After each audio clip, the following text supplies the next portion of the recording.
Neuzinha, a palavra é sua. Boa noite oficialmente, então, né? Sejam todos muito bem-vindos aos que estão aqui, aos que estão lá assistindo pelo nosso Instagram, né?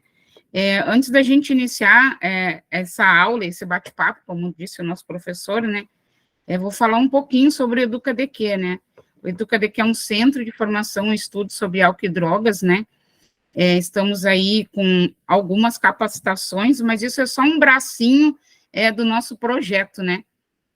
Nosso projeto envolve clínica social, que são atendimentos sociais, envolve grupos terapêuticos para dependentes químicos, para familiares, né? Temos aí um assessoramento jurídico também. Tá vindo bastante novidade por aí, né? Logo em breve nós vamos ter aí uma linha aí de autoajuda, né? Muito bacana, para auxiliar aí todo mundo que precisa de ajuda, que precisa de conhecimento, né? Quem ainda não nos segue, a gente pede que sigam as nossas redes sociais, está sempre atualizado do que está acontecendo aí com o nosso EducaDQ, né? Eu sou uma das gestoras, né? Sou a Neuzinha Broto, outro gestor é o Antônio, e a outra gestora é a Flávia, que não chegou aqui ainda, né? Acho que é isso, meu amigo. Quer falar alguma coisa, Antônio? Eu só quero desejar boas-vindas a todas essas pessoas que estão abdicando a sua noite de quinta-feira para estarem aqui adquirindo mais conhecimento que vai ser transformado em autoconhecimento e que lá na ponta, no futuro, vai auxiliar as pessoas que ainda estão sofrendo na garra da adicção ativa. E agradecer o professor Vinícius estar disponibilizando o tempo dele para ministrar um conteúdo tão rico que vai afetar positivamente a vida de tantas e tantas pessoas que nós nem chegaremos a conhecer. Essa é a magia de ser um professor, né, professor Vinícius? A palavra é sua, Muito bom. a aula está nas suas mãos, professor. Coisa boa. A responsabilidade é muito grande, mas antes eu quero falar da satisfação de estar compondo esse projeto. Quando o Antônio e a Neuzinha me convidaram, eu não hesitei, porque é um projeto bonito, ousado e necessário. Então, eu só poderia, da forma como eu posso, contribuir. E a forma como eu posso é ministrando aulas, falando sobre a minha jornada diária também dentro do contexto clínico, porque eu vou me apresentar agora há pouco e vocês verão que, como eu sempre digo, quando eu estou me apresentando, que eu tenho a grata satisfação, alguns podem chamar até de bênção, de ter duas ocupações que para mim são essenciais e importantíssimas, que é a clínica psicológica. Fazer psicoterapia para mim é uma profissão que me satisfaz demais.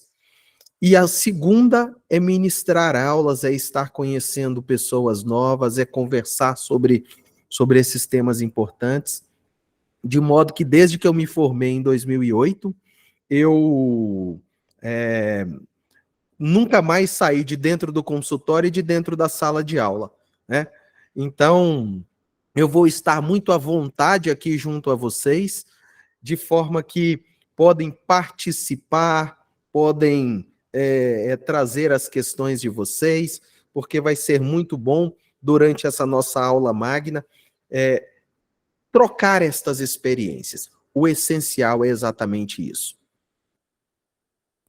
Eu estou com uma tosse chata, mas já de antemão peço desculpas, e assim nós vamos seguindo, tá bom? O tema que eu escolhi foi trilhando os caminhos da abstinência. E quero apresentar a vocês um programa de prevenção a recaídas. E como eu logo comecei introduzindo, falar sobre prevenção a recaídas é falar sobre esperança, sobre manutenção de abstinência, sobre fortalecimento e desenvolvimento de autoeficácia, é de fato reorganizar e reprogramar a vida. Então é um tema essencial dentro de qualquer contexto de intervenção em dependência química e vai compor a nossa grande jornada. porque nós estamos aqui também para falar a vocês de uma jornada em terapia cognitivo-comportamental. Mas depois a Neuzinha e o Antônio falarão com mais propriedade sobre esse tema. Vamos começar essa nossa conversa, essa nossa aula, esse nosso bate-papo. Tudo bem? Então, vamos fazer o seguinte. Eu sou o professor Vinícius Xavier, sou psicólogo clínico e comportamental. O meu doutorado é em psicologia. Atuo, como disse a vocês, com muita satisfação dentro da docência. Hoje, principalmente em programas de pós-graduação. Mas até pouco tempo atrás eu também estava nas graduações. Eu sou membro da FBTC, que é a Federação Brasileira de Terapias Cognitivas, e também da Associação Brasileira de Psicoterapia e Medicina Comportamental, a ABPMC, que são dois órgãos, duas instituições que versam sobre as terapias comportamentais a nível de Brasil. E então, esse é um pouco de mim, né, da minha formação e da minha trajetória, só para que vocês possam também me conhecer e ficarmos mais íntimos, mais próximos. Ao final dessa aula, você deverá saber. Se eu tiver sido um bom professor, você deverá saber o que é recaída, como a recaída acontece e quais as variáveis estão envolvidas dentro desse processo. Se eu for um bom professor para você, você terá que estar atento a esse aspecto. Tudo bem?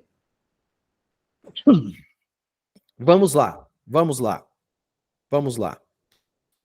Aqui na minha transmissão via celular, Antônio, apareceu outra pessoa compartilhando.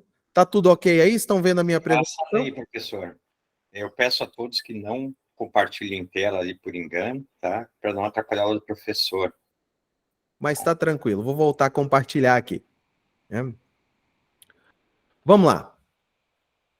Legal, tranquilo. Nós vamos falar, então, sobre prevenção de recaídas. Recair é um tema importantíssimo dentro de um contexto de intervenção para DQ. Por quê? Porque o recair, tecnicamente, ele vai para além do uso da substância ou do efeito da quebra da abstinência. Existe um outro nome para isso, chama-se lapso. A recaída, tecnicamente, para que ela seja configurada, é preciso que o indivíduo remonte aos padrões que habitualmente ele fazia uso. Então, existem critérios claros e bem estabelecidos para configurarmos uma recaída. O fenômeno do lapso, que é o fenômeno do reuso com a quebra da abstinência, ele ainda ou quase sempre não configura uma recaída. Por quê? Porque em muitos casos o indivíduo não alcança padrões que anteriormente ele fazia uso. Isso precisa ficar claro para nós. O que não significa, Marcelo, Túlio, Kellen, que um lapso seja menos grave que uma recaída. É a porta de entrada para que esse processo aconteça. Porém, para todos nós profissionais, todos nós que estamos dentro deste contexto, vamos convir por nossa experiência que é mais fácil gerenciar um lapso que uma recaída. Então, a hora de agir é a hora em que o lapso ocorre. A hora em que o lapso ocorre. Para que esse reuso não se torne uma recaída. Agora, o ideal, dentro desse processo de um programa bem-sucedido, um programa que nós denominamos ouro, a prevenção de recaídas deve estar presente. Por quê? Porque ao prevenir recaídas com estratégias adequadas, você, além de proteger o indivíduo de todos os riscos que o uso continuado proporciona, você, como eu disse anteriormente, o retorna a uma vida funcional, digna, adequada. Então, trabalhar prevenção a recaídas é um passo muito importante dentro de qualquer programa. Um dos grandes teóricos que estudou recaída chama-se Marlatt. E ele diz o seguinte, que o termo prevenção de recaída refere-se a uma ampla variedade de técnicas, quase todas cognitivas ou comportamentais. O que significa dizer isto? Significa dizer que dentro do grande programa denominado prevenção de recaídas, existe uma série de técnicas em que ela possibilitará, ou elas possibilitarão ao indivíduo que eles possam mudar a forma como entendem o mundo, técnicas cognitivas, mas também a forma como ele opera no mundo, técnicas comportamentais. Porque, de fato, uma mudança importante, ela precisa acontecer na forma como o indivíduo opera comportamentalmente no mundo, ele precisa ter comportamentos, hábitos, atitudes diferentes, mas ele também precisa mudar a forma como entende e configura o que está ao seu redor. Um indivíduo que continua, nas palavras de Marlatt, inclusive, né? Um indivíduo que continua frequentando os mesmos lugares, lidando com as mesmas pessoas. E quando eu me refiro às mesmas pessoas, eu digo aquelas do tempo da ativa. E que mantém os mesmos hábitos, dificilmente ele terá um programa pessoal bem-sucedido. Da mesma forma, o seu pensar também precisa ser diferente. Nós, ao longo, hoje nós não temos tempo hábil para isso, essa é uma matéria muito profunda, né? Mas ao longo da nossa jornada, nós teremos a oportunidade de conversarmos muito bem sobre o modelo cognitivo comportamental aplicado à dependência química. E você vai ver, você vai perceber que Aaron Beck, ele notificou, ele organizou, ele catalogou 2 grupos de crenças que são responsáveis pela manutenção do uso de substâncias. Ele, inclusive, deu um nome a elas. Ele as chamou de crenças de permissão e crenças de expectativa positiva a respeito do uso. E, dentro do modelo cognitivo comportamental, estas crenças, juntamente com outras variáveis, controlam a manutenção ou uso continuado de substâncias. Por isso que mudar a forma como se pensa, com estratégias cognitivas fortes, é um preditivo enorme de sucesso dentro de um programa eficiente para a prevenção de recaídas. Até aqui está tudo bem? Até aqui estamos tranquilos? Estão compreendendo? Na medida em que forem surgindo perguntas, podem levantar a mãozinha, tá bom? Voltando aqui, continuando então.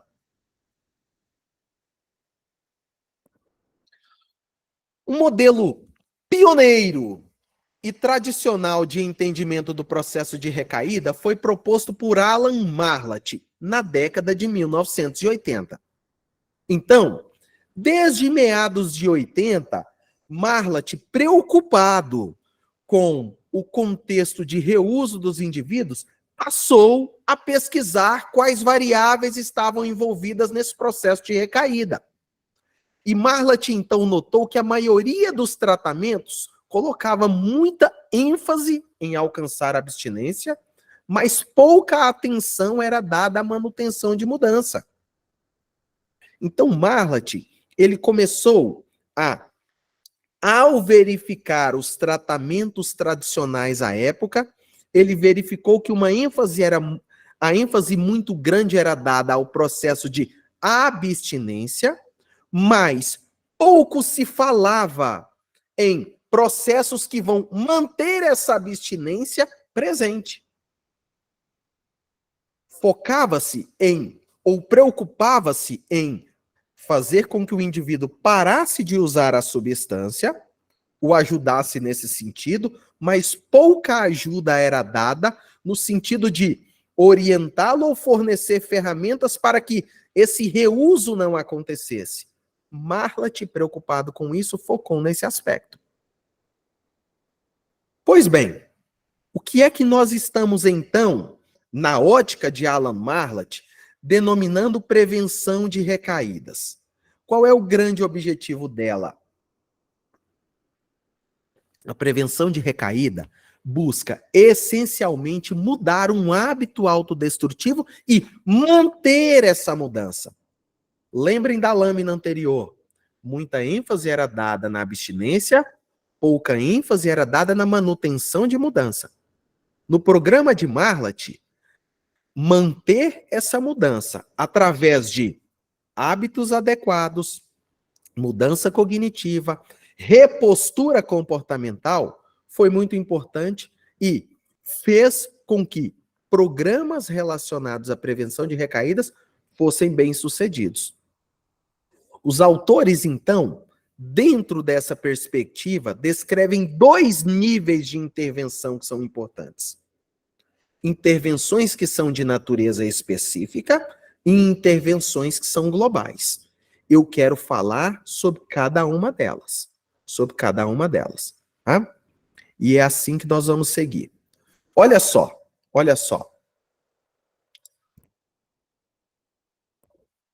O que nós estamos chamando de intervenções específicas? Né? São aquelas intervenções que elas serão voltadas, Fernanda, para o próprio indivíduo. Por quê? Pode-se haver um programa que ele seja generalista e procure dar conta de todos os indivíduos. Porém, as particularidades, elas talvez não alcancem essa globalidade do programa. Então, Marlatt, atento a isso, disse o seguinte: frente às diferenças individuais, intervenções específicas devem ser feitas ao se arranjar um programa de prevenção a recaídas. Porque há alguns indivíduos que o vulnerabilizante dele para a manutenção de uso de substância é a inabilidade social. Por exemplo, uma grande timidez. Ele aprendeu ao longo da vida dele que se ele consumisse álcool, a ansiedade social dele baixaria e ele teria melhor performance social. Outro indivíduo pode, lançando mão da mesma substância, que é o álcool, pode ter mantido seu uso frente a uma aprendizagem de que o álcool, ele aliviava as grandes preocupações que ele tinha na vida, no trabalho e com a família. Ele não precisa de uma intervenção específica em habilidade social, ele performa muito bem, mas o manejo da ansiedade precisa ser feito com ele, porque ele se perde frente aos problemas. Entendem que indivíduos, por suas especificidades, precisarão de intervenções particulares? O programa de Marlatt está prevendo isso. Para que a manutenção da abstinência aconteça, é necessário que você olhe, e agora eu estou te dizendo o que você tem que fazer, tá bom? Anote aí no seu caderno o que você tem que fazer. Eu estou dizendo a você que você deve observar em um programa bem-sucedido de prevenção a recaídas e manutenção de abstinência, as necessidades individuais que o indivíduo apresenta devem ser detectadas e manejadas, trabalhadas. Então, o que é que estamos chamando de intervenções específicas? Consiste na identificação de situações de alto risco para um determinado indivíduo, no desenvolvimento de estratégias para lidar efetivamente com essas situações e em mudanças nas reações cognitivas e emocionais associadas. Portanto, um programa de intervenção específica vai buscar identificar vulnerabilidades que são de natureza pessoal, específica, e trabalhar para que estas sejam sanadas. Então, alguns indivíduos vão precisar, de forma específica, de ajuda em sua ansiedade. Outros vão precisar de uma ajuda específica em sua inabilidade social. Outros vão precisar de uma ajuda específica no que diz respeito a reorganizar e reatar laços rompidos com a família. Há demandas e questões que elas são específicas. Elas são específicas. O próprio paciente ajuda ativamente a identificar as situações que, para ele, se configuram como sendo de alto risco. Como sendo de alto risco. Por quê? Porque cada um sabe aonde lhe aperta a pedra no sapato. E estar atento a esse aspecto é muito importante, porque, como disse, um programa bem-sucedido, ele prevê situações que são idiosincráticas, particulares, pessoais. Então, fatores intrapessoais entram dentro do que nós estamos chamando de intervenções específicas e também fatores interpessoais compõem o que nós chamamos de variáveis de intervenção específicas. O que é que são fatores intrapessoais? São aqueles elementos relacionados à constituição emocional e cognitiva do indivíduo. São as emoções que ele experimenta. São as crenças que ele carrega consigo. Nós estamos chamando isso de fatores intrapessoais. E existe todo um capítulo para se falar sobre isso, emoções e crenças. Hoje, nós não temos tempo, nosso voo é panorâmico, tá bom? Mas há também fatores interpessoais. Quando eu falo de intrapessoal, você pode fazer assim, ó, puxar a pele da sua mão e entender que está lá embaixo da sua pele. É o que está embaixo da sua pele. E fatores interpessoais é o que está de fora da nossa pele. É a forma como nós nos relacionamos com o mundo e como os outros se relacionam conosco. A pressão social, por exemplo, uma das variáveis interpessoais. Não, vai lá, bebe mesmo. O que é isso? Depois que você passou a compor aquele grupo, você nunca mais foi o mesmo. Agora você é chato, regula todo mundo, ninguém dá conta. Entendem? Então, é preciso olhar dentro das especificidades atidentes a cada indivíduo no que ele precisa ser ajudado. É isso que nós estamos chamando de intervenções específicas. Também, uma vez identificadas tais situações, o paciente precisa aprender mecanismos de manejo mais efetivos, incluindo estratégias cognitivas, atividades substitutivas planejadas individualmente e um uso gratificante do lazer. Ou seja, ele vai precisar mudar toda uma estratégia de vida e a forma como ele lida consigo mesmo no mundo. Ele vai precisar aprender a manejar suas emoções, ele vai precisar aprender a monitorar e reestruturar a forma como ele pensa sobre o mundo e as coisas, ele vai precisar reencontrar prazer nos eventos no mundo. E quem aqui entende o que eu estou dizendo vai perceber que essa é uma das partes mais difíceis, porque o sistema de recompensa cerebral foi altamente maltratado, machucado. Quantas vezes eu ouço pacientes dizendo para mim o seguinte: eu preciso seguir, mas eu não vejo graça na vida, nas coisas. O que faz sentido para os outros já não faz mais para mim. Eu entendo quando ele diz isso. Eu entendo. O que ele está dizendo é o seguinte: eu obtive na vida tanto prazer artificial que hoje não consigo de maneira natural alcançar o que outrora eu alcançava. Esse é um desafio para qualquer programa de tratamento. E ele vai estar presente. E você não deve negligenciar essa variável. Quando eu falo assim, vocês entendem? Excelente. Vamos lá. Vamos lá. Outra coisa.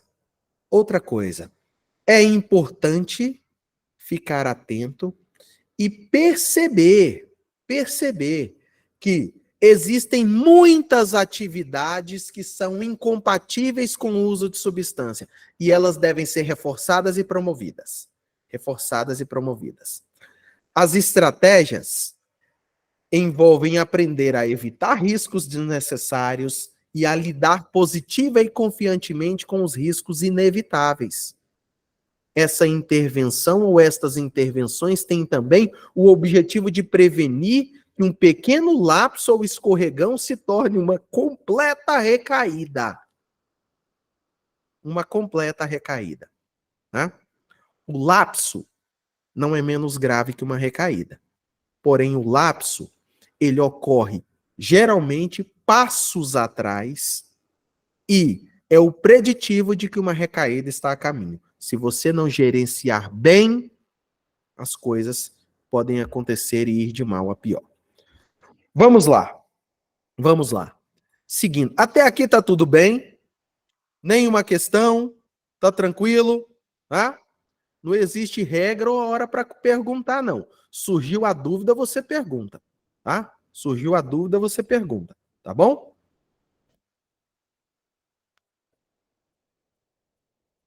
E o que é que nós estamos chamando de intervenções globais? Mas a Kellen levantou a mãozinha. Vamos lá. Kellen, por favor, querida, participe. Oi, boa noite, Vinícius. Boa noite. Você falando a respeito de estratégias, né? Meu marido, ele é uma pessoa muito extrovertida, né? Hoje, por exemplo, ele está trabalhando e não sei o que aconteceu, porque cargas d'água já bateu aquela vontade de usar, né? Então, aparentemente, sem motivo. Uhum. Qual que seria o indicado nisso? Porque pelo que você está falando, eu acho que lá atrás, quando ele deu aquele sinal vermelho, sabe, antes dessa recaída, que ele pediu ajuda, talvez faltou esse programa de prevenção. Porque já entraram com medicação, com psicólogo, tudo, mas não teve isso. Uhum. E ele foi liberado em pouco tempo, sabe, do tratamento. Eu acho que foi em pouco tempo. Entendi. Vamos lá. Primeiro, o seu esposo tem uma habilidade muito grande para manutenção de abstinência, que é a habilidade de pedir ajuda, tá? Não é todo mundo que precisa que pede. Então, reforce isso nele, porque essa habilidade, ela é essencial. Essencial. Quem pede ajuda não fica na mão. Não fica na mão. Eu sempre digo isso aos meus pacientes. Você pode me ligar a qualquer hora, do dia ou da noite, madrugada, feriado, a qualquer momento. Você pode me ligar a qualquer momento, desde que você ainda não tenha recaído. Se recaiu, na próxima sessão a gente conversa. Mas antes, me ligue a qualquer momento que eu vou te ajudar. Vou te ajudar. Por quê? Porque é essencial o pedido de ajuda. Ele é essencial, é importantíssimo. Mas vamos lá, sua pergunta é ótima e complexa. Olha só, essa capacidade de detecção do porquê, quando, como a vontade vem, ela é uma habilidade que nem todo mundo tem. Aí a resposta que geralmente a gente recebe é a seguinte: veio do nada. Mas, Kelly, nunca vem do nada. Nunca vem do nada. Tem que ter alguma variável ambiental, e quando eu falo variável ambiental, ela está ou fora do indivíduo ou até mesmo dentro. Que vai. Eu vou citar exemplos aqui, eu não sei nem se aplica a ele. Mas geralmente é uma música que você ouve, é uma cena que você presenciou, é um problema que você está passando, é uma memória que insiste em ficar presente, né, e ela foi estimulada por alguma coisa externa a ele. Então, todas essas variáveis ambientais, E além de variáveis fisiológicas, que existe o fenômeno da síndrome de abstinência, que ela inclusive pode vir de forma demorada, né? Então o indivíduo tem ali um desejo que aparece e é o seu corpo manifestando essa necessidade, até mesmo de forma tardia. Isso pode acontecer. O fato de ele falar que veio do nada não significa que vocês não devam parar, pensar, analisar, dizer o que estava acontecendo antes. Como é que foi o seu dia? Como é que você acordou antes de ir para o trabalho? O que você presenciou no caminho? Algum sonho estranho durante a madrugada? Você entende que o vir do nada não é uma resposta que a gente deve aceitar ela assim de maneira pronta? A gente tem que se deleitar para analisar? Agora, um programa de prevenção a recaídas, como você disse, é essencial por quê? Porque frente ao desejo, frente à vontade, ele vai ter uma estratégia cognitiva e comportamental para agir e o lapso, a quebra da abstinência, não acontecer. Entende?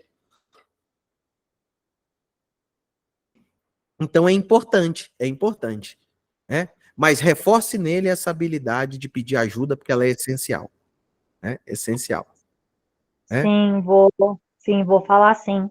Eu acho que mais ou menos pelo que você falou, porque ontem a gente discutiu, a gente brigou, tá sem conversar, teve um problema no trabalho. Ontem ele usou, hoje ele quer de novo, então ele não tá sabendo identificar os gatilhos, vamos dizer assim, né? Mas vou recomendar ele sim. E ele precisa ser ajudado, né? Precisa ser ajudado, né? Para que esse lapso não se torne uma recaída, né? Esse é um ponto importante. O Antônio quer participar e a Fernanda também.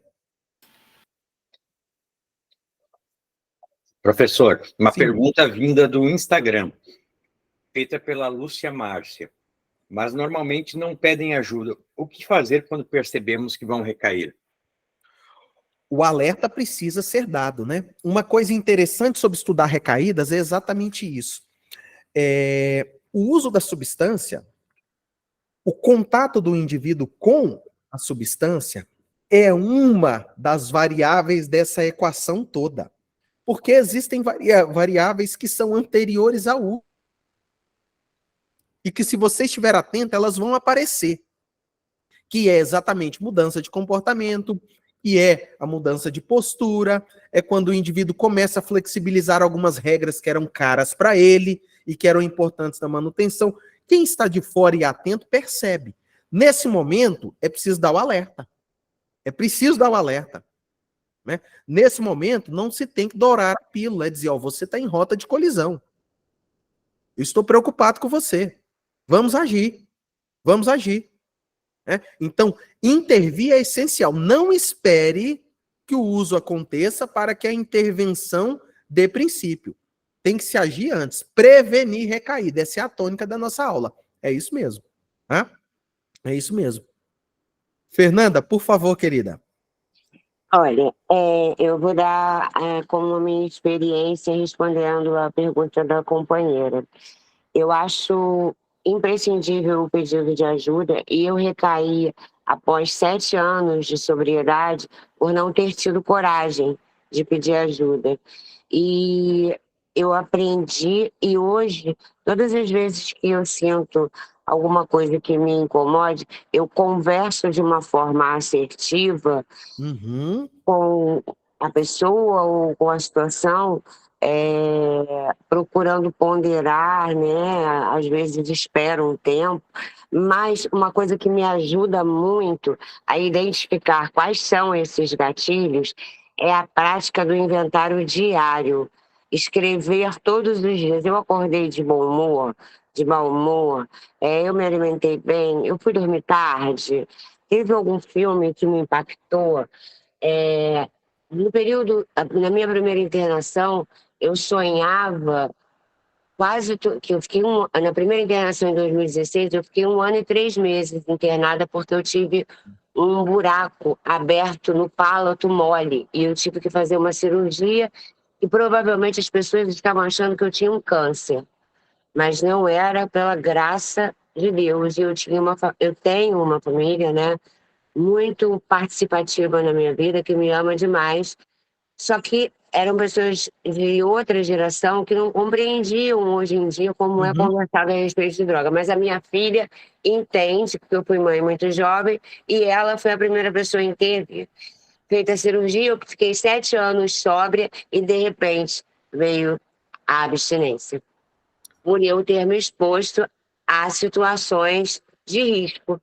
E eu sabia que era situação de risco. uhum, E uma coisa que é importante para mim na recaída, se é que existe alguma coisa que eu posso dizer de positivo numa recaída, é que você consegue comparar qualidade da sua vida uhum. limpa e a sua vida no uso.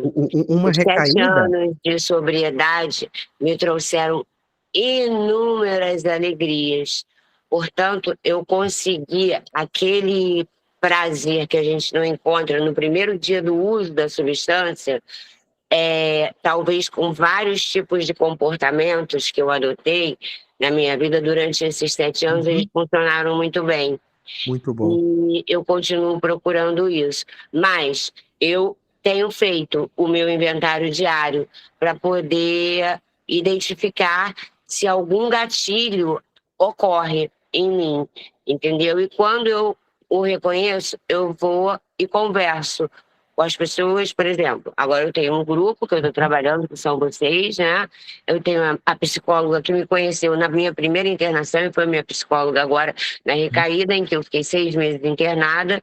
Foram 5 meses de recaída, mas que foi o suficiente para detonar a minha vida. Graças a Deus, não a ponto de uma cirurgia.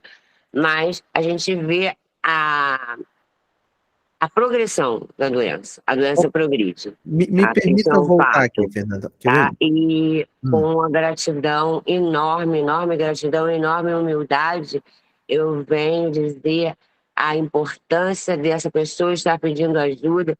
E isso é humildade, isso é verdade, isso é real, é uma dor que está sentindo e está sendo exposta. Eu admiro muito isso. O seu relato é muito forte, Fernanda. Primeiro porque ele é pessoal, né? Então, isso é muito importante. Segundo, porque tem muito elemento didático aí presente. E é por isso que o seu programa funcionou, e é também por isso que você recaiu em um período, né? Porque certamente você, como disse aí, tomou uma decisão que a gente chama de decisão aparentemente irrelevante, que é onde o indivíduo flexibiliza regras que são importantes para ele, dizendo o seguinte: não, isso aqui não vai ter problema, não. Não, eu tenho um pretenso controle. Eu já preciso me testar, né? Enfim, todas essas situações presentes, né? E outra coisa que você falou e que é essencial é que em um processo de recaída, por mais catastrófico que ele seja, há ali também elementos didáticos que estão presentes. Você aprende, você analisa. É preciso analisar a recaída. Porque a pergunta, Marcelo, que se faz é a seguinte: aonde o meu programa falhou? Aonde o meu programa falhou? Então é essencial analisar sim esse aspecto. Essencial. Né? Muito boa a sua fala, Fernanda. E espero que a Kelly tenha pego ali as dicas que você deixou. Né? Nós temos algumas participações também. A Edivânia quer participar e o Marcelo também. Edivânia, pois não, querida.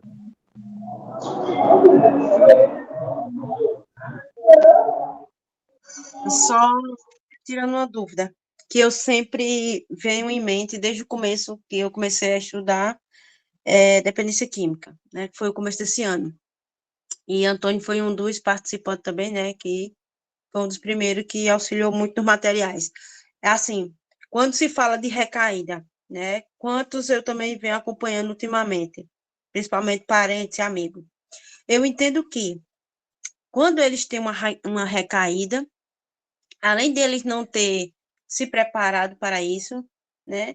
Não ter, como é que se diz, essa humildade daquela autossuficiência, de achar que pode, de achar que está podendo tudo e que não vai cair e que a gente está tentando intervir, tentando orientar e a pessoa está se achando que está no autocontrole. Eu creio que, se eu estiver errado, aí, como você é professor, pode concluir.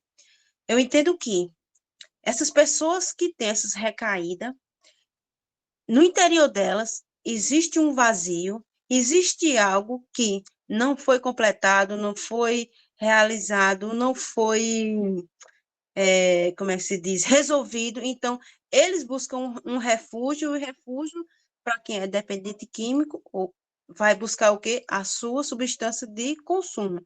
E é assim que eu vejo, nessa visão, em termos de traumas que não foram tratados, que não foram curados. Então, eles têm essa recaída com relação a isso, o vazio deles, diante de uma pressão psicológica, diante do estresse, de uma ansiedade, por algum motivo, discussões. Então, gera-se esses gatilhos. Assim é o que eu imagino, eu não sei se é de fato, Vamos né? lá, Mas né? eu creio que é sempre um vazio que tem dentro de cada um e vão se refugiar na sua dependência, de sua substância de consumo. Você está falando coisas muito complexas, Edivânia, e eu vou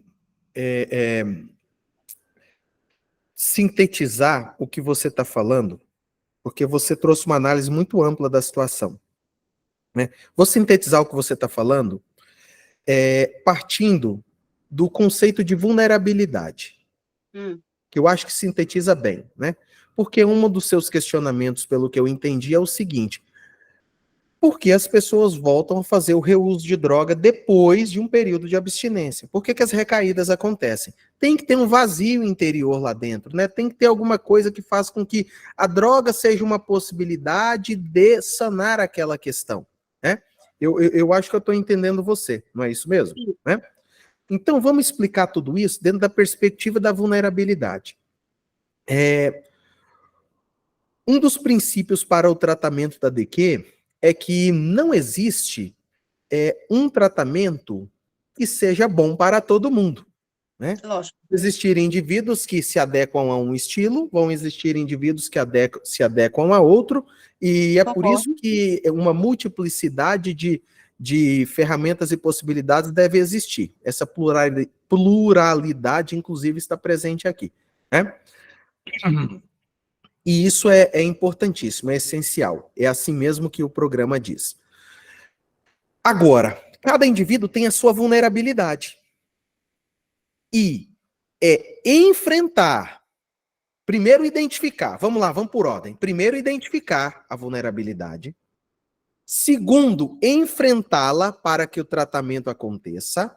Concordo. E, consequentemente, ir mantendo esse bem-estar para que, como a Fernanda falou, eu tenho hábitos que me são saudáveis e diários e que, se eu não promovê-los, eu estarei em risco. Por quê? Porque me permita usar a sua história, Fernanda, você trouxe para nós, né? Porque se eu não o faço, eu estarei vulnerável. Eu estarei vulnerável. Então, como é que eu entendo um processo de recaída? Se o indivíduo tem um programa bem sucedido e ele mantém a abstinência por um longo tempo, ele começa a flexibilizar com aquelas coisas que eram importantes para ele essenciais, a sua vulnerabilidade fica exposta e a droga passa a ser uma possibilidade muito forte dentro do estilo de vida que ele está levando. Alta probabilidade de recaída, né? É assim que eu traduziria o que você está falando. Entende? Uhum. Então, Isso. tem que haver, sim, um vazio ali. A gente pode chamar, o que você está chamando de vazio, eu estou chamando de vulnerabilidade. Pronto. É isso. Legal. Pronto, obrigado. Não, por isso, querido. Obrigado pela participação. Marcelo, participe, meu caro. Ô, doutor Vinícius, boa noite a todos. Boa noite. É um assunto, assim, um pouco meio que complicado, mas, assim, de uma forma até meio fácil de lidar. Para nós, assim, que tem um pouco de conhecimento em relação ao lapso, tá? Eu tenho muita dificuldade de lidar com alguns acolhidos e algumas pessoas sobre lapso, entendeu? para mim, na realidade, fui dependente químico, usuário de muitas substâncias aí por vários anos, vou falar até a verdade, 30 anos, para mim não se encaixa na realidade esse lapso, tá? E eu vejo muitas pessoas usando de subterfúgio esse lapso, esse engano, entendeu? Para, vamos supor assim, para colocar, tipo, como se fosse normal esse... Como se fosse menor, né? Isso, como se fosse normal essa volta ao uso. Eu Inclusive... coaduno da sua visão, por duas Isso, coisas. inclusive, até mesmo esses tempos atrás agora, veio uma pessoa que eu conheço há muitos anos me relatar que havia tido um lapso, mas dentro desse lapso ele vendeu o carro, bateu na esposa, você está entendendo? E até hoje ele está dentro desse lapso no uso da substância. Então, quer dizer, é muito difícil ter uma abordagem assim específica para tipo assim, para tratar as pessoas em relação a esse tipo de questionamento que eles nos fazem sobre essa circunstância, lapso, entendeu? Então eu queria dizer para o senhor assim, tipo, qual tipo de abordagem a gente pode estar usando para tentar conscientizar eles de que na realidade esse lapso virou uma bola de neve. Vamos lá. Eu vou te falar, não vai ter jeito, eu vou ter que passar também minha prática profissional aqui, tá? Aqui, ó, quando a gente diferencia o lapso da recaída, nós estamos falando de conceituações técnicas. Por quê? Porque, conceitualmente, esses elementos são diferentes. Eles são diferentes, né? Conceitualmente. Mas, olha bem, eu tive todo o cuidado de, no início da aula, dizer o seguinte: não significa que o lapso é menos grave do que a recaída, né? Aí agora é onde... Mas, como professor, e com essa responsabilidade de trazer a vocês como a ciência da DQ trata esses elementos, eu preciso diferenciar lapso de recaída. Agora, venha cá, dentro da minha perspectiva profissional, eu não diferencio para o meu cliente, para o meu paciente. Quebrou a abstinência, é perigo. É perigo. Quebrou a abstinência, está prestes a quebrar a abstinência, é perigo. Ao psicoeducar o meu paciente, eu não vou trazer para ele o conceito de lapso como um estágio inicial. Eu já trabalho com o conceito de recaídas. De recaídas. E eu tenho esse cuidado, principalmente em momentos iniciais, de apresentar um elemento que é consenso dentro da área, de que a recaída faz parte do processo. Eu não falo isso para o meu paciente. Eu acolho todas as recaídas e vou fazer a análise técnica de onde o programa está falho. E se eu estiver psicoeducando a família e tratando a família, eu também vou tranquilizá-los dentro desse contexto, mas eu não me sinto confortável ao dizer para o meu paciente em um estágio inicial de tratamento, ou até mesmo intermediário, o seguinte: a recaída faz parte do processo. Não vou dizer isso para ele. Eu vou sempre dizer o seguinte: o nosso programa é de abstinência total e, se uma falha acontecer, nós precisamos ver onde ela está ocorrendo, porque isso significa que é um erro no programa. E a gente precisa intervir nesse sentido. Então, Marcelo, eu coaduno da sua visão. Eu não diferencio dentro do meu consultório lapso de recaída. É recaída. Quebrou o programa, tem um problema. Tem um problema. Essa é uma visão e um aparato de natureza técnica. A literatura traz essa diferenciação, mas na prática, no exercício, eu vou tratar sempre como lapso. Legal. Agora tem mais uma mãozinha levantada. É do terapeuta Leonardo. A Kellen acho que levantou primeiro, o Vinícius. Opa, Kellen? Sim, Kellen. Então, o que eu também estou tendo um pouco de dificuldade, aproveitando a deixa, porque usando o termo, como você disse, de vulnerabilidade, que o meu marido usa muito também. que ele pede ajuda para mim nesses momentos. Só que eu não entendi até agora qual a forma que ele quer que eu ajude ele. Isso né? aí precisa estar claro entre vocês, Como é que eu posso te ajudar? Essa é a pergunta que você tem que fazer. É isso que eu falo para ele, porque ele não se explica e eu não consigo entender né, de que forma ele quer que eu ajude. Porque essa questão do inventário mesmo, eu mesma já falei para ele não faz. Mudanças de várias coisas ele não faz. Porque, assim, eu acho que ele pede ajuda no sentido do uso, mas ele não conseguiu se expor com que tipo de ajuda que ele quer, e eu também não consegui entender. Ele precisa dizer, né? Olha só. É forte o que eu vou dizer, mas é muito verdadeiro, e isso precisa ser dito. Manutenção de abstinência não é para aventureiros. É para pessoas que são disciplinadas, para pessoas que realmente estão atentas ao propósito e que se esforçam para isso. Manutenção de abstinência é um projeto de vida, não é uma obra do acaso. Não é. Olha o que a Fernanda acabou de falar. De novo, eu vou usar a história da Fernanda, né? Diariamente eu me deleito sobre minha história. Diariamente. Isso é autocuidado. Eu estou atenta a ambientes, pessoas, lugares, a minha forma de pensar. Isso é um esforço. Manutenção de abstinência não é para aventureiros. Não é.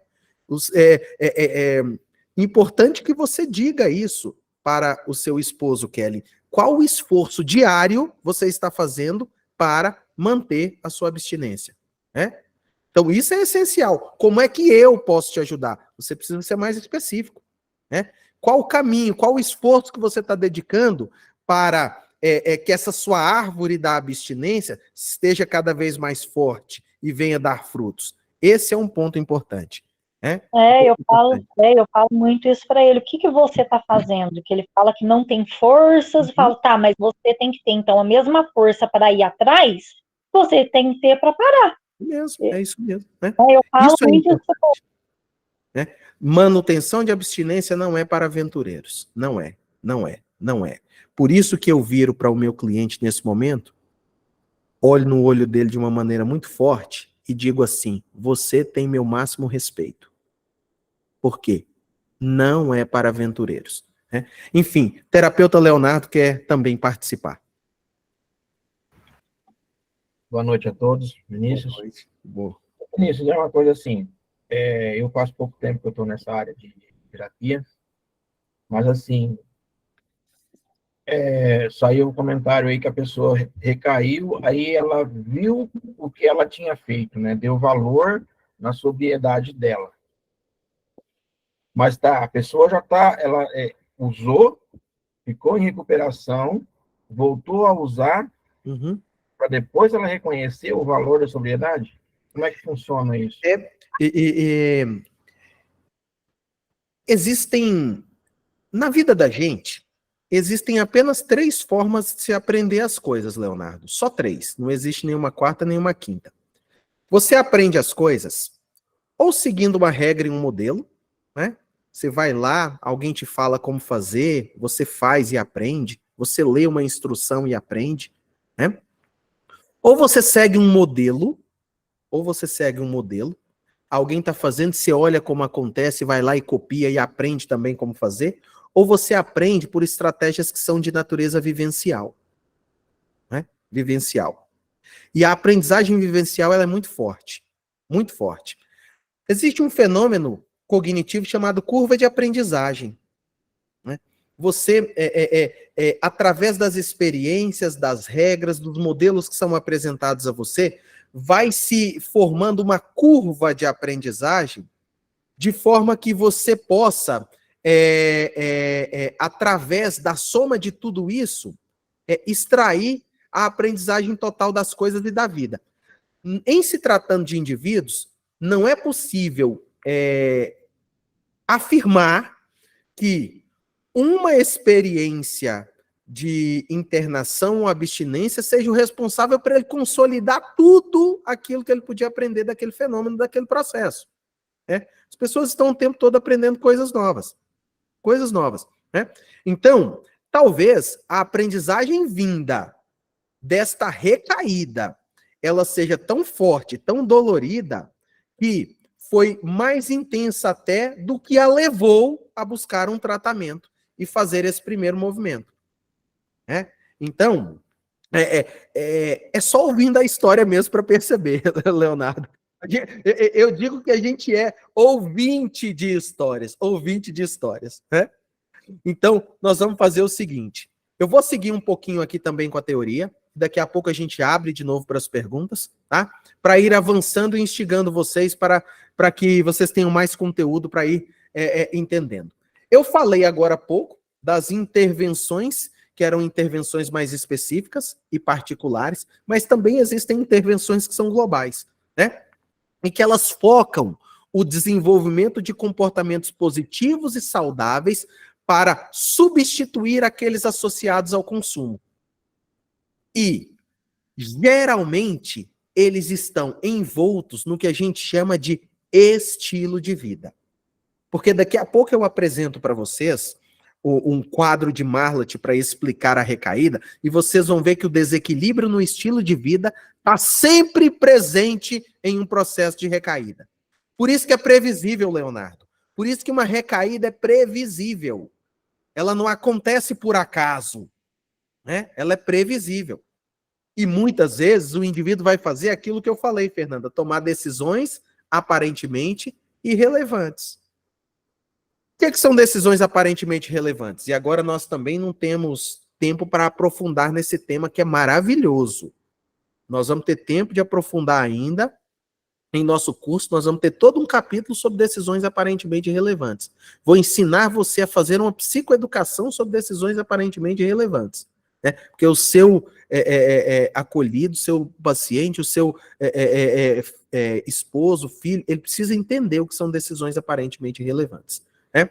Mas, só para definir, decisões aparentemente irrelevantes são aquelas decisões ou comportamentos que a gente adota, que a gente toma, que a princípio não tem nenhuma relação com o uso de substâncias, mas acaba colocando o indivíduo em uma situação de alto risco.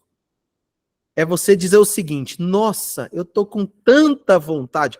Nós que somos goianos, nós gostamos de pamonha, tá, gente? Não sei nem se vocês conhecem pamonha aí, mas nós gostamos de pamonha, tá? Aí você fala assim: nossa, eu tô apaixonado, tô com um desejo enorme de comer aquela pamonha. Mas tem que ser na pamonharia tal. Mas para passar lá pela pamonharia tal, você precisa passar exatamente por aquele bairro, aquela praça, aquele lugar aonde antigamente você fazia resgate de substâncias, né? Então, decisões aparentemente relevantes. Voltar a fazer amizade com aquele amigo, com aquela amiga. Retomar aquele relacionamento, né? Então, são decisões aparentemente irrelevantes, né? Enfim, a gente vai seguindo, né? Então, um bom programa, ele é específico, mas ele também é global. O objetivo da prevenção de recaída é bem mais amplo do que apenas ajudar o paciente a desenvolver habilidades para aprender a viver sem ter no álcool ou na droga uma prioridade. O seu comportamento de uso é apenas o ponto de partida para a modificação de todo o estilo de vida, de um jeito de ser no mundo. O que Marlatt entendeu é que, sem mudar postura, não se tem bom programa, não se tem manutenção. Sem mudar postura, não se tem manutenção. Parar de fazer o uso da substância é o primeiro passo. Manutenção depende de postura, tá? Para desenvolver o programa, Marlatt se baseou na teoria da aprendizagem social, Leonardo, que reconhece a importância e a interação de fatores que são biológicos, genéticos e psicossociais. Então, existem elementos que são da nossa estrutura biológica. Nós, seres, enquanto espécie, existem fatores que são genéticos, né? São genéticos. Lá no meu Instagram, eu apresentei um vídeo, agora recentemente, que mostra que filhos de alcoolistas, netos de alcoolistas, tem 2 vezes chances maiores de desenvolver o transtorno por uso de substâncias do que uma pessoa que não tem essa carga genética. Então, esse é um fator vulnerabilizante, né? Mas há também fatores de natureza psicossocial, a forma como a nossa cultura encara, né? A forma como a nossa cultura encara. E nós estamos aí a perceber, porque estamos atentos a esse evento e a esses fenômenos, que a forma como a nossa cultura trata o uso de substâncias é bastante irresponsável, é bastante leviano. Todas as músicas falam, todas as músicas que são hits de sucesso, falam do quanto beber é uma possibilidade para resolver problemas ou aliviar tensões e sofrimento, né? Então, esse é um ponto importante, né? Então, é possível que a vulnerabilidade genética interaja com fatores psicossociais, resultando em habilidades deficientes que requerem o treinamento e a remediação. O que é que Marlatt está querendo dizer aqui? Que um programa bem-sucedido, ele nunca é um programa que olha só para um fator. Você não vai olhar só para o comportamento do indivíduo. Você tem que olhar também para a estrutura familiar, você tem que olhar para a comunidade em que ele está imerso, você tem que olhar para como ele conduziu a vida, onde ele cresceu. É preciso estar atento a todos esses aspectos. Essa teoria, que é a teoria da aprendizagem social, ela afirma que o uso de substâncias é um mecanismo aprendido. Ou seja, você aprende a fazer uso de substâncias. Por meio de que elementos? Reforço, modelagem e o uso de substância também tem a finalidade de reduzir estresse. Conforme o uso é continuado, o indivíduo poderá utilizar a substância com frequência e em doses maiores para evitar sintomas de abstinência. Então, existem 4 princípios importantes no modelo de manutenção de abstinência e prevenção de recaídas de Marlatt, que são essenciais e explicam o porquê as pessoas fazem uso de substância ou porquê as pessoas cessam o uso de substância. Primeiro elemento é, como eu disse para o Leonardo, o elemento denominado modelagem. As pessoas seguem modelos que usam substância. E elas usam seguindo esses modelos. Ah, papai bebia, mamãe sempre fumou, meus amigos faziam uso da substância.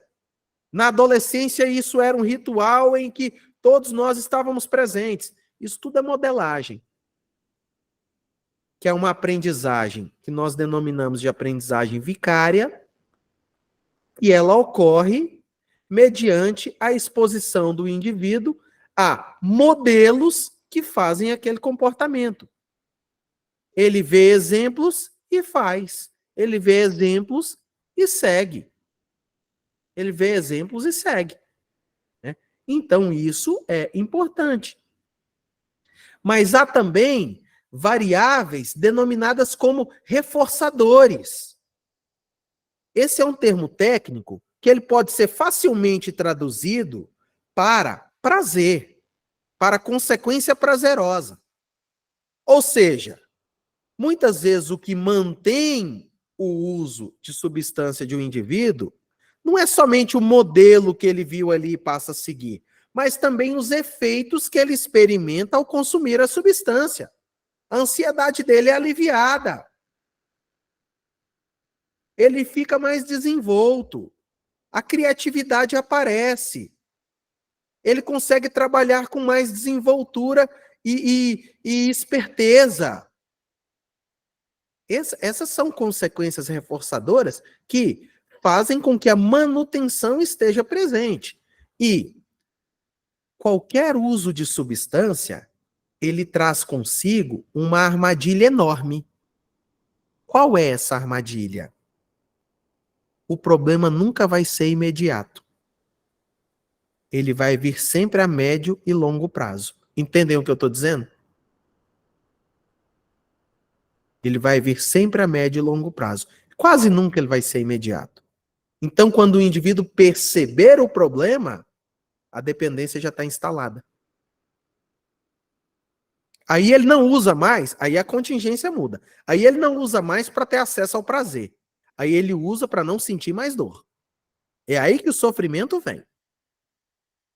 Entende? Porque ele se vê dependente da substância. Né? Legal. Temos algumas participações aqui. Temos a Priscila, depois temos a Priscila e depois tem mais gente. A Kelly levantou e a Fernanda também. Então, vamos seguir a ordem aqui. Né? A Kelly, depois a Fernanda, depois a Priscila. Kelly, por favor, querida. Você falando, né, do álcool, o meu sogro, ele teve problemas com álcool quando meu marido e o irmão era pequeno. Uhum. A minha sogra é fumante, igual, não sei se aí tem aqui o termo capora. Fuma muito. E o meu marido, ele me fala que quando ele era mais novo, na época, né, de adolescente, ele chegou a fazer uso, mas acabou não criando uma dependência. Uhum. Porém, aconteceu uma certa situação há uns anos atrás, que ele foi preso. Uhum. E ele falou que ele começou a usar, porque se não usassem, batiam neles, e ao mesmo tempo para fugir daquela realidade, que aí eu não consegui entender se lá atrás ele usou, não criou essa dependência, por que agora? E Pois também essa questão que você falou da hereditariedade, né? Isso mesmo, né? Isso mesmo. Esse é um claro exemplo, né, Kelly? Você está trazendo aqui para nós um estudo de caso, né? Um estudo de caso, né? Que é um caso muito emblemático esse aí, né? Então, a dependência se instala frente ao uso continuado, né? Lá na infância ele fez um uso experimental, talvez recreativo, não continuado, mas diante dessa situação aí que você relatou para nós, o uso aconteceu, a dependência se instalou, né? Começa para aliviar a dor, continua por dependência, por necessidade. Essa é a armadilha, né? Fernanda, contribua, querida. Essa parte, primeiro, a modelagem, eu concordo totalmente, sabe? Eu acho que antigamente era totalmente incutido na cultura que a droga era a cocaína, principalmente, era dos ricos, ela fazia você ter um status, né? O álcool era dos poetas, em Copacabana, inclusive, a gente tem o Beco das Garrafas, era onde as pessoas se reuniam para depois da noitada, da bebida, os grandes poetas, cantores e tal, se reuniam para escrever suas letras. São lugares históricos. Então, isso aí está arraigado a muitas crenças, né? Como diz até a música do Cazuza, nossos heróis morreram de overdose. Né? E é verdade, né? Porque existe até uma premissa que para você ser um grande... Eu achei isso um absurdo quando eu ouvi. Para você ser um grande ídolo na música, você tem que morrer cedo. E é uma coisa assim tão... Isso vai perpassando a cultura, né? Isso vai perpassando a cultura, né? É forte. É muito forte, forte. Antigamente, drogas eram dentro disso tudo, mesmo. Se eles estavam sobre o uso da substância, eles estavam num momento de prazer. Eles conseguiam criar, mas existe um momento onde cessa o uso e vem o sofrimento e a dor. Aí vem a compulsão, a obsessão, vem tudo aquilo que transforma a sua vida num verdadeiro caos. Você ali em cima de um palco você é uma pessoa, mas por trás dos bastidores da sua vida é um eterno sofrimento. Vocês querem uma dica de livro que vai retratar exatamente o que a Fernanda falou? Né? Sim. Tem um livro do Renato Russo chamado Só por Hoje e para Sempre, o Diário de um Recomeço. Ele ficou 27 dias na Vila Serena e esse livro é o diário dele, né? É o diário dele. Então ali tem uma compilação exatamente disso que a Fernanda está falando, né? E a estratégia utilizada para tratamento ali na Vila Serena era a estratégia de 12 passos. Então, as ferramentas estão ali descritas e ele, com esse diário, vai retratando como era o dia a dia dele, como a recuperação foi acontecendo. É muito interessante, porque era exatamente isso que a Fernanda falou. No palco era uma coisa, mas atrás era outra totalmente diferente, né? Totalmente diferente. Muito boa a intervenção, Fernanda. Priscila, você também quer participar, querida? Olha, eu não estou conseguindo ouvir bem. Ah, agora sim. Boa noite a todos. Boa noite. A minha dúvida, doutor Vinícius, é que o senhor falou que quando é instalada a dependência química, os usuários, o dependente, eles já usam para amenizar a dor. E eu gostaria de saber quais são essas dores e se os familiares poderiam ajudar, assim, de alguma maneira. Menina, boa pergunta, né? Boa pergunta. Tecnicamente falando, no que diz respeito a sofrimento de natureza fisiológica, cada substância tem sua síndrome de abstinência específica, né? A do álcool é uma das piores. Na verdade, a do álcool é a segunda pior, né? Só perde para a abstinência da heroína, onde a síndrome de abstinência alcoólica chama-se delirium tremens. No corpo, o indivíduo começa a tremer, ele começa a ter alucinações visuais, muitas vezes auditivas, sensoriais, ele sente bichos passando pelo corpo, né? Vê imagens onde não existe, principalmente se olhar para uma parede branca, né? Muita náusea, muita dor de cabeça, irritabilidade. No corpo ele vai sentir tudo isso, né? No que diz respeito à sua regulação emocional, impaciente. No que diz respeito à sua cognição, dificuldade de concentração. Então, muitas vezes, o uso da substância não é para acessar o prazer, é para aliviar a dor. Deixa eu contar para vocês um trecho de um relato de um paciente meu, né? Claro que eu não vou identificá-lo. Eu era o psicólogo de referência desse jovem em uma instituição e ele tinha apenas 27 anos de idade e com transtorno por uso de substâncias relacionadas ao álcool. Um alcoolista. 27 anos de idade. Aí, em determinado momento da sessão, Marcelo, ele disse o seguinte: doutor Vinícius, liga para minha mãe e fala para ela que lá atrás do guarda-roupa, assim, em determinado lugar, tem 1 litro de vodka. Dentro da cômoda, atrás de umas camisetas assim, tem outro litro de vodka. Lá na despensa, atrás de um negócio lá assim, se ela levantar a mão, lá tem outro litro de vodka. E lá no comércio do meu pai, embaixo lá de um esconderijo que eu fiz lá, tem outro litro de vodka. Aí, eu perguntei para ele, né? Claro que foi uma pergunta até retórica, Leonardo, mas eu perguntei para ele o seguinte: vem cá, por que é que você tinha tantas garrafas de vodka escondidas em diferentes lugares da casa? É claro que eu sabia a resposta, né? Mas eu queria ouvir ele falar. Ele disse o seguinte: é porque minha mãe fazia uma blitz, né? E se ela achasse, ela ia jogar fora. Então eu precisava ter um recurso, uma escondida em algum lugar que ela tivesse baixa probabilidade de achar. Segunda coisa, que é o que vai exemplificar o que você está falando, Priscila. Segunda coisa, ele disse o seguinte: acordava muito cedo, trabalhador, viu? Acordava às 4 da manhã para abrir o comércio do pai às 5, com o pai, trabalharem ali, batalharem, né? Ele disse o seguinte: se eu acordasse às 4 da manhã e não tomasse uma dose de vodka, eu não dava conta nem de escovar o dente, porque eu ficava tremendo assim. Quiçá trabalhar, não dava conta nem de escovar o dente. Então, será que às 4 da manhã, uma dose servida de vodka é para buscar algum tipo de prazer ou satisfação? Ou é para aliviar uma tensão e uma dor muito grande e começar a funcionar de uma forma mais adequada? Então, essa é a armadilha da dependência, né? Uma vez instalada, ela vai fazer com que o indivíduo, por um sofrimento enorme, busque o uso da substância que é para manutenção do seu bem-estar, né? Gente, essa aula tá voando, viu? Já são 9h18. Doutor Vinícius, e no caso da cocaína, é a mesma coisa? A cocaína tem...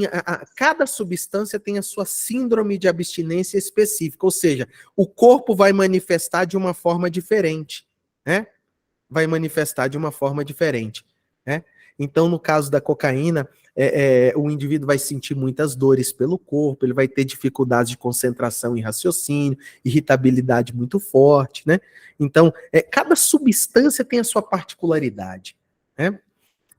Mas a do álcool é extremamente severa, né?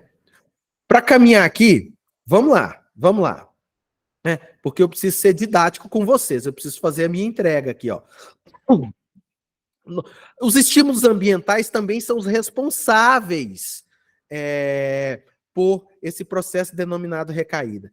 E um outro elemento essencial, mas não para a recaída, mas sim para a manutenção da abstinência dentro da lógica de Marlatt, é o conceito de autoeficácia. E isso é essencial. Por quê? Porque a autoeficácia elevada fortalece o indivíduo. A autoeficácia rebaixada, empobrecida, vulnerabiliza o indivíduo. E isso eu quero mostrar para vocês. Olha aqui, ó.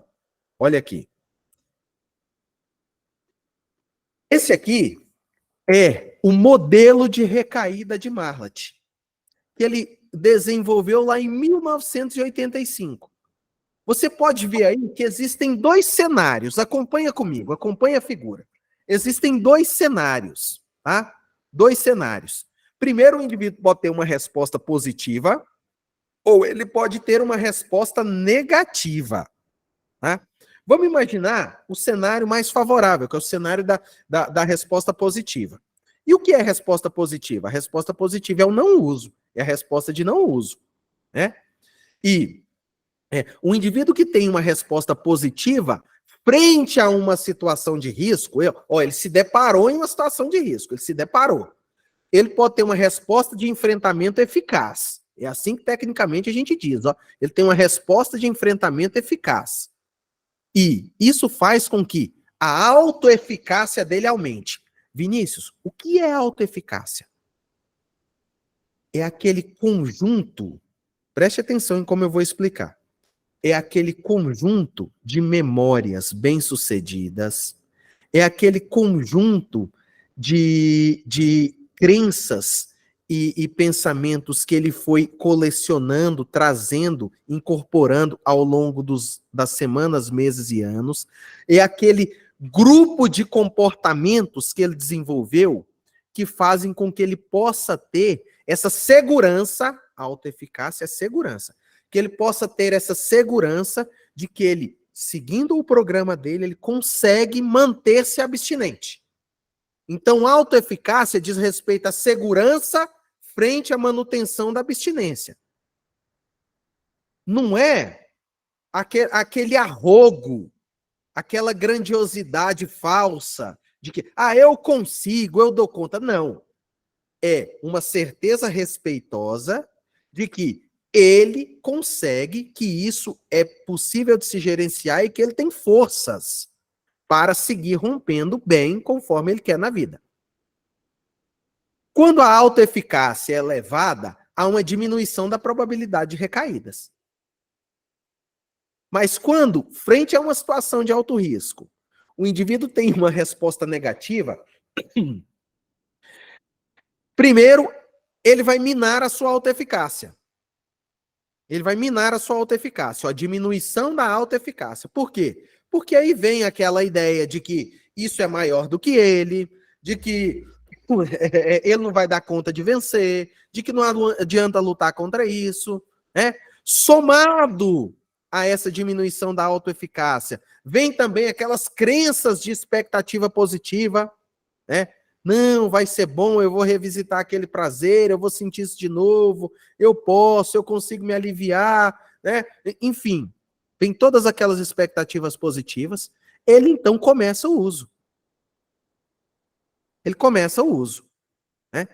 Ao começar o uso, o efeito de violação da abstinência, somado aos efeitos da substância, aumentam a probabilidade de reuso, de recaída, de reuso, de manutenção. Então, autoeficácia baixa vulnerabiliza. Marlatt dá uma atenção especial a desenvolvimento de autoeficácia. Por quê? E a próxima pergunta que eu faço aqui é a seguinte. O que é que aumenta a autoeficácia? Essa é a pergunta que vale $1 milhão, não é? O que é que aumenta a autoeficácia? O que é que aumenta? Eu vou te dizer que o que aumenta a autoeficácia são fatores externos ao indivíduo e fatores internos ao indivíduo. Por quê? Existe uma roda viva de motivação para mudança. Quem trabalha sabe disso. Adianta, Marcelo, malhar em ferro frio? Adianta, Fernanda, malhar em ferro frio? Não adianta.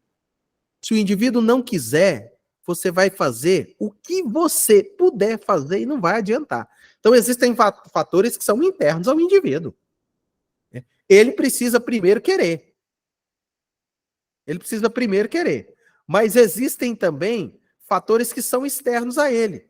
Um bom programa, uma estrutura, uma rede de apoio que seja importante, percepção, consciência de sucesso em seu programa. Tudo isso é importante para aumentar a autoeficácia, né? Nós também não temos tempo de aprofundar nesse tema, mas teremos, tá? Porque existe toda uma disciplina atenta a elementos relativos à autoeficácia.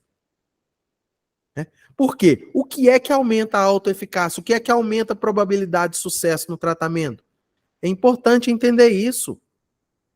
É importante. O indivíduo gerar essas crenças que o protegem, comportamentos que o protegem, um nível de consciência que o protege. Você pode observar. Pessoas bem-sucedidas na manutenção da sua abstinência são pessoas com um nível de autoconsciência muito bem trabalhado e elaborado. Pessoa que não olha para dentro de si e depois olha para o que está em volta de uma maneira crítica e atenta, não consegue manter a abstinência. Entendem isso? Isso é muito forte, muito importante. Muito importante. Muito. Muito.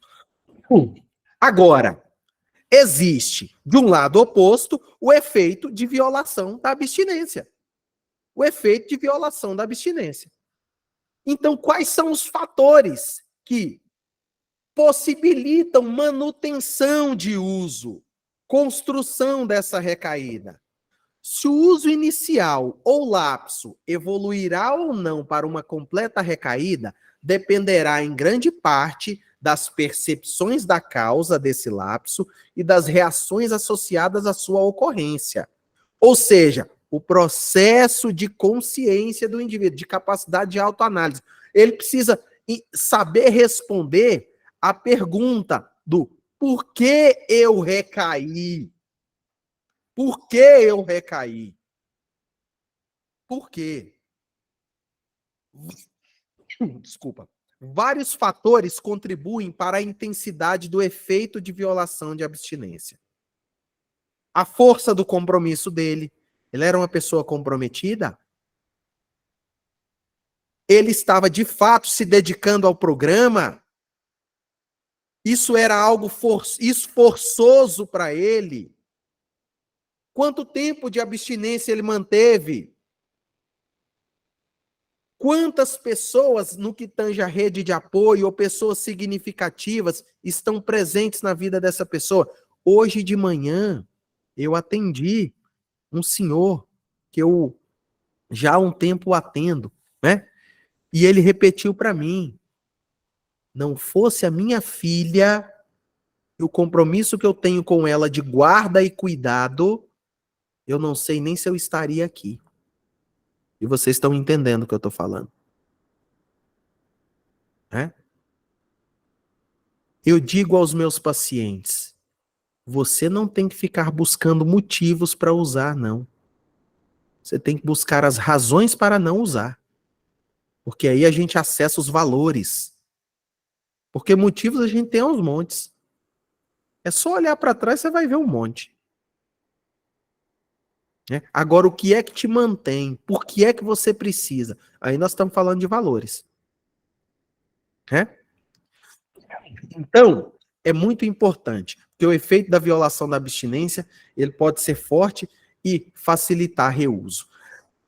Então, no modelo de Marlatt, nós vamos falar o seguinte, olha como isso aqui é interessante, veja bem, veja bem, veja bem.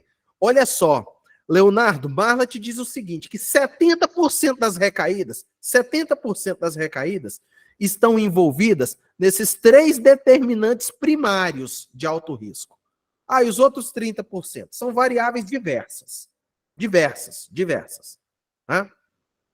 Mas os 3 determinantes primários são local e amigos, então é o ambiente, a pessoa precisa ficar atenta ao ambiente.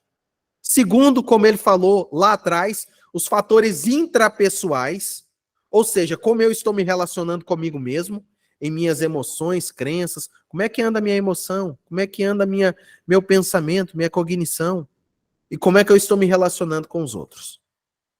Isso, como eu disse a vocês, pode trazer desequilíbrio no estilo de vida. Se eu não estou me relacionando bem comigo mesmo ou com os outros, se eu não estou atento às situações de risco que eu me envolvo, consequentemente, eu estou atuando em um contexto de desequilíbrio no estilo de vida. Meu desejo de gratidão e indulgência, meu desejo de recompensa pode estar presente aí. Aí eu começo a negar meu problema, racionalizar, tomar decisões aparentemente irrelevantes. Vou começar a sentir desejos e necessidades. Aí eu estou em uma situação de alto risco. Não recaí ainda, não fiz uso da substância. Mas eu já estou em uma situação de alto risco. Que são aqueles elementos que a gente diz que são os preditivos para o uso de substância. Você consegue ver antes da pessoa usar. Falou, você está em rota de colisão. E você vai ver, há um desequilíbrio no estilo de vida do indivíduo. Né? Aí ele pode ter uma resposta eficaz ou ineficaz. E se ele estiver com você, você vai orientá-lo, você vai ajudá-lo. Tá? Eu não vou me aprofundar aqui, eu quero apenas apresentar o modelo a vocês. Com o passar do tempo e a evolução, Marlatt foi desenvolvendo o seu modelo e o ampliando. Esse é um modelo mais dinâmico da recaída segundo a perspectiva de Marlatt, tá? Por questões relativas ao tempo, porque eu vou respeitar o tempo de vocês, eu vou passar esse slide e teremos tempo mais à frente de discuti-lo em outra ocasião, tá? Porque eu quero guardar um momento agora para falar. Não vou me estender por mais do que 10 minutinhos, tá? Me aguardem aí. Não vou me estender por mais do que 10 minutos, tá? Porque esse quadro de intervenção, ele é muito importante. Muito importante, tá? Porque, diante de situações de alto risco, o que é que você pode fazer? Né?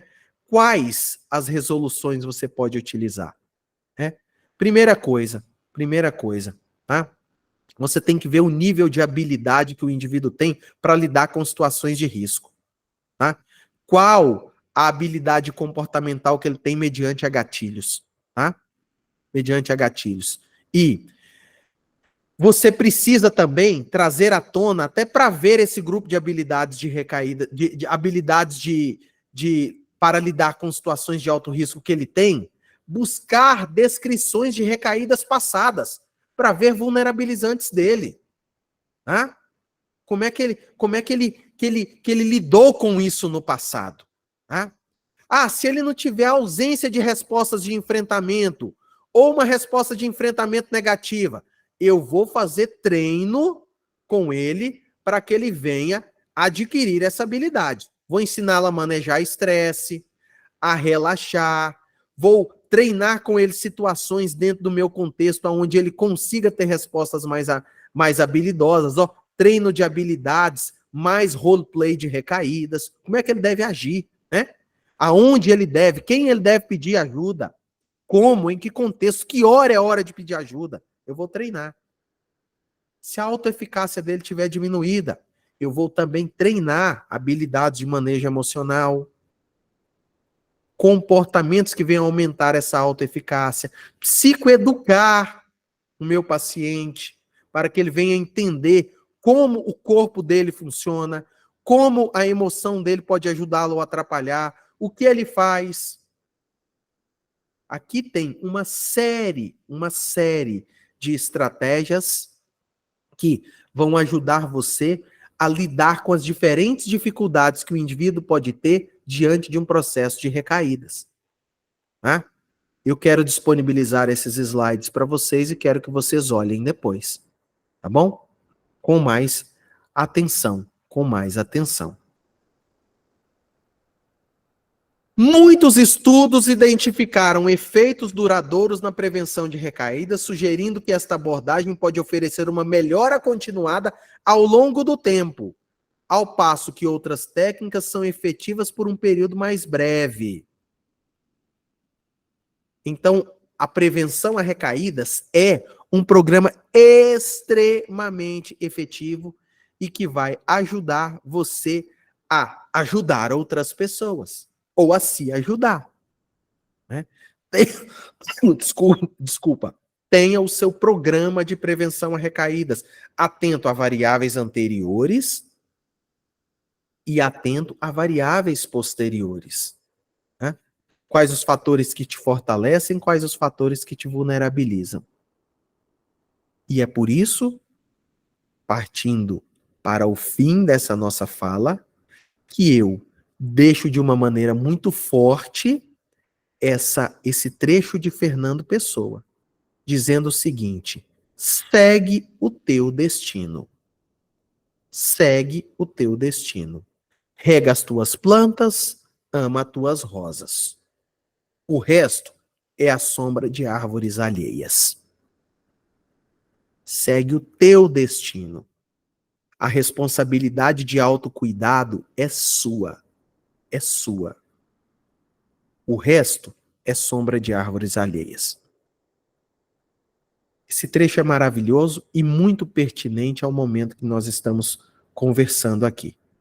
Vou abrir para que vocês possam perguntar, contribuir, participar, né? E enquanto vocês estão perguntando, participando, contribuindo, tenho aqui, deixo aqui a minha rede de contatos para vocês. Mas antes, eu não posso deixar de falar que eu espero, e eu espero muito mesmo, que cada um desses presentes aqui estejam em nossa jornada de terapia cognitivo-comportamental. O objetivo dessa fala, durante essa hora e meia que nós estivemos aqui, foi mostrar a vocês a importância desse conteúdo, a boa complexidade dele e o quanto é importante entender sobre esses elementos. Ali, nós vamos ter tempo de nos deleitar, discutir, conversar, e a Neuzinha vai falar mais disso, né? Vamos ter tempo aí de falar muito sobre tudo isso, tá bom? Agora, eu quero abrir para contribuições, perguntas, porque vocês, olha só, a nossa audiência não baixou, Neuzinha, não baixou. Tiveram todos aí presentes, né? Não tem como baixar uma audiência contigo, né? Ó aí, ó, coisa boa, tá vendo?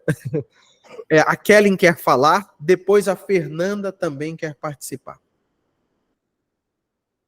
Bom, primeiramente eu quero agradecer, porque abriu minha cabeça para várias coisas que eu não tinha conhecimento, mas não tinha entendimento ainda, né, nesse quesito, para poder ajudar o meu marido. E igual a gente estava falando, né, ele fala que muitas das vezes ele usa a substância porque sente um vazio, uma dor, que ele não sabe explicar, e que tem hora que o corpo pede, mas a cabeça não, e que tem hora que a cabeça pede e o corpo não. E agora, nesses últimos slides, né, do positivo, agora há pouco eu mandei uma mensagem positiva para ele, porque a gente estava brigado, não estava nem conversando, ele só queria usar. Ele me respondeu agora: mudei de ideia, não vou fazer nada hoje. Que coisa boa, né? Muito bom. Nossa, imagina, coisa boa, imagina eu, né? Eu estava chateada, triste, então a gente tem que aprender a conviver, a lidar para poder ajudar eles também, porque às vezes a gente, como codependente, né, acaba achando que está ajudando, mas ela está atrapalhando, né? Não está fazendo da maneira correta, na verdade. Sabe a consciência, isso mesmo, muito bom. Mas Fernanda, muito obrigada. não por isso. Eu é que agradeço a sua audiência de qualidade. Você participou muito bem de toda a aula, muito bom. Fernanda, você também quer contribuir, querida? Olha, eu estou encantada com a aula, tá? E nesse caso agora eu fiquei muito feliz com essa notícia, né? E uma coisa, né? Cada dia limpo, né? É um milagre. E essa decisão, ter dado o primeiro passo, né? De pedir ajuda e tomar a decisão de não usar hoje, tem que ser tomada todos os dias, porque pessoas têm níveis diferentes, né? Tem pessoas, como você disse, fator genético, fator dependência química, usuário que vem virar o dependente químico, mas o certo que a gente sabe, que é conhecido, que é uma doença incurável, progressiva e fatal, e que ela tem que ser tratada todos os dias, como no caso uma diabetes, né? E que eu ouvia uma coisa e eu entendi isso na minha recaída, tá? De um terapeuta da minha primeira internação, que eu até o achava arrogante. Ele era um pouco arrogante, mas eu aprendi muito com ele, tá? Ele falava que quando a pessoa fica muitos anos limpa, ela entra, às vezes, ela esquece, né? Não é esquece, é um auto-engano, é uma autossabotagem. Ele chamava de chá de já tô bom. É uma coisa engraçada, né? Você tomou chá de já tô bom, ele ainda falava assim, tomou chá de já tô bom, fia? Esqueceu de onde você veio? E é realmente isso. A gente vai do luxo, que é aquela coisa do glamour, ao lixo. E o lixo, qual é a diferença do lixo de uma Cracolândia e o lixo de você estar trancada dentro de um quarto onde você poderia estar curtindo a sua família, a sua vida, se alimentando, vivendo feliz, ou você está na Avenida Atlântica ao sol do meio-dia, fazendo uso de uma substância onde estão passando pessoas, crianças, e você está sendo o exemplo do errado. Então, o engajamento, eu acho que você ter disciplina. O programa é um programa de disciplina. Sim, você tem que querer, tá? E você aprende pela dor, sim, porque a dor ultrapassa, às vezes, quando você tomou um chá de já tô bom, eu consigo, né? O auto-engano, você manipula a mente a favor da doença, e a doença manipula a mente a favor do uso. É uma coisa louca, né? É um sistema de manipulação, é um sistema de recompensa, na realidade. E você não pode contar com esse sistema de recompensa, porque uma hora esses neurônios acabam. E, infelizmente, as pessoas atravessam o espelho e não tem retorno. E eu acho de alta importância que existam esses mecanismos de autoajuda, deixar um telefone. A minha psicóloga também, ela é uma pessoa que ela fala, me liga a qualquer momento, se for de madrugada, mas eu quero que você se mantenha sóbria, Isso mesmo. você continue vivendo a felicidade que você teve durante os 7 anos. Então, se é possível, eu sei que é possível, porque eu vivi. E os mecanismos você vai criando, recompensando o seu cérebro. Por exemplo, eu tenho aqui uma coisa que me recompensa. Animais, eu adoro cuidar. Eu coisa sou linda. técnica de enfermagem, eu gosto de crianças, eu gosto de plantas. Por isso, você falou agora do Fernando Pessoa, eu sou seguidora do Fernando Pessoa. Muito Poema bom. em linha reta, para mim, é uma coisa fantástica, sabe? Porque as pessoas têm uma Radiografia da alma. exatamente, um costume de esconder as vergonhas e só enobrecer, né? Eu sou príncipe em tudo, nunca vi ninguém que me contasse uma vergonha, né? É o Álvaro Campos, né? Então, eu sou seguidora de várias coisas pela internet e eu sou muito grata. Eu acho que a pessoa ingrata, ela dificilmente consegue se manter limpa. E a gratidão me recompensa, me dá alegria, sabe? A natureza, cozinhar, eu trabalho com alimentação também. Então, tem diversas formas que eu posso jogar esse momento que eu tive na recaída, e que eu aprendi coisas que eu sei que dão certo, e adicionar outros também, né? E ver aonde foi a minha falha. E fiquei muito feliz com esse final aí, de que hoje a decisão do companheiro foi de não usar. Maravilhoso, muito bom. Foi um presente para todos nós mesmo. Marcelo, contribua, meu caro. Doutor, eu não sei se em rápidas palavras o senhor conseguiria aí dar um parecer em cima de um assunto que o senhor enfatizou e também um pouco da fala da Fernanda: hereditariedade ou predisposição? Qual é a opinião do senhor? Pois a predisposição genética, né, ela é um termo adotado e reconhecido pela ciência, né? Uma predisposição genética. Ela vai funcionar como um fator vulnerabilizante, mas não determinante. Não é determinante, né? Mas, ao se ter de forma evidente uma predisposição genética, porque familiares, pessoas muito próximas, têm problemas relacionados ao uso de substância, tem que se tomar muito cuidado. Mas não é elemento determinante, não. Não é de jeito nenhum. Eu adoto o termo predisposição genética. Obrigado. Muito bom, muito bom. Neuzinha, Antônio, vou entregar a palavra para vocês, tá? Muito obrigado. Obrigado, professor, por essa amostra maravilhosa do que vão ser essas praticamente 50 horas divididas em 3 módulos do curso da Jornada de Terapia Cognitiva Comportamental, onde o senhor vai se aprofundar de uma forma magistral, como fez hoje, junto com os nossos alunos aí maravilhosos, que têm intervenções fantásticas com suas histórias de vida, com as histórias dos seus pacientes, seus estudos de caso. Vai ser algo fantástico. Eu não vou perder também, porque eu quero aprender muito, gente.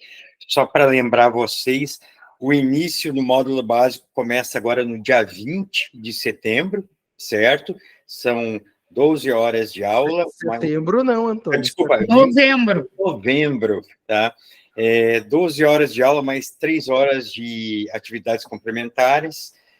Dia 4 de dezembro, inicia o módulo intermediário e no dia 18 de dezembro, o módulo avançado.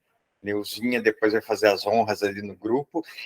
Podem fazer contato conosco ou através do nosso sistema de autoatendimento, do WhatsApp, através das nossas redes sociais e através dos nossos grupos de WhatsApp.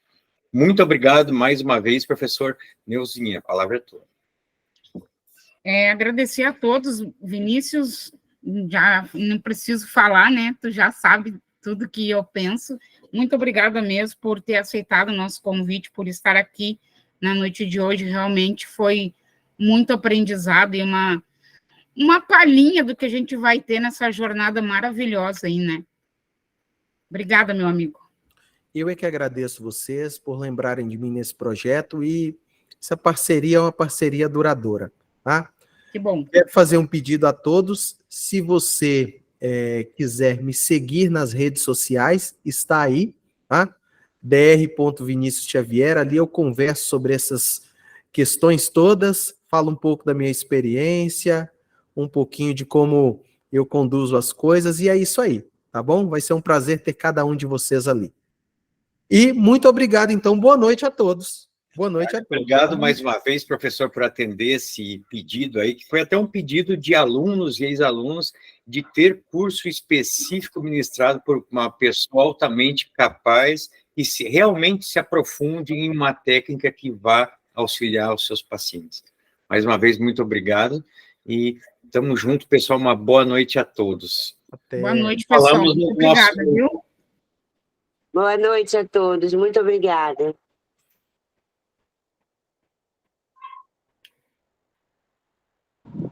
Boa noite a todos. Obrigado. Valeu, Antônio. Tchau, Neuzinha. Tchau, Um abraço. Marcelo. Boa noite, gente. Muito obrigada pela disponibilidade de vocês também para estar ajudando a gente e outras pessoas. Deus Tchau, abençoe. tchau. Tchau.